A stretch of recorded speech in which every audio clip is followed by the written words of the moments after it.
আসসালামু আলাইকুম গাইস, করে গাইছে আপনার আকাই মাফা আবার মিনি কিচেনে বিকাল বিকাল হাজির হয়ে গেছে। আর মিনি কিচেনে দেখেন কি একটা অবস্থা। আমি এসে কি রেসিপি নিয়ে যাইছি আমি নিজে জানি না এটা হইব না না হইব।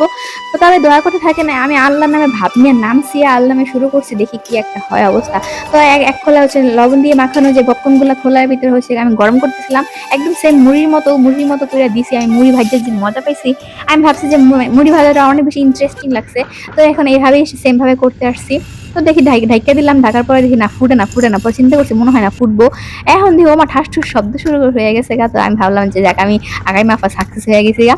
তো কে কোথা থেকে ভিডিওটা দেখতেছেন অবশ্যই কিন্তু একটা কমেন্ট করে যাবেন, এই হয়ে ভালোবাসা দিতে থাকবেন। তো আমার আপনাকে আকাই মাফা কিন্তু দেখেন পারফেক্ট ভাবে পপকর্ন ভেজা ফেলছে তেল ছাড়া বালুর মধ্যে। তবে চিন্তা করেন না, এগুলো কিন্তু মোটে ভালো ভালো লাগবে না। আমি কিন্তু খাইছি, আমাদের ঘরে সবাই খাইছে, একটু ভালো ভালো লাগে না, একদম মুড়ির মতো পারফেক্ট হয়েছে। আর এটা খুব বেশি একটা মানে ইন্টারেস্টিং ব্যাপার যে আমি ভাবি নাই এটা হইব, আমি কোথাও দেখি নাই এরকম ভাবে মুড়ির মতো এরকম করে পপকর্ন ভাজে। তো আমি পারছি আলহামদুলিল্লাহ। তো কে কোথা থেকে দেখতেছেন অবশ্যই কিন্তু আমাকে জানাইয়া যাবেন কমেন্টে। তো এই তো দেখেন আমি হচ্ছে গিয়ে চালাচালি শুরু করি, চালার আগে দেখেন লাবদা পড়ে গেছে, খালি এদিক ওদিক ডাইনে বামে সব দিকে খালি সুইটা মিটা জায়গা। তো যাই হোক, খুব সুন্দরভাবে এটা হয়ে গেছে। তো আজকের মধ্যে দেখেন আল্লাহ হাফেজ, দেখা হচ্ছে নেক্সট কোনো ভিডিওতে। সবাই এইভাবে পাশে থাকবেন, সাপোর্ট করে যাবেন।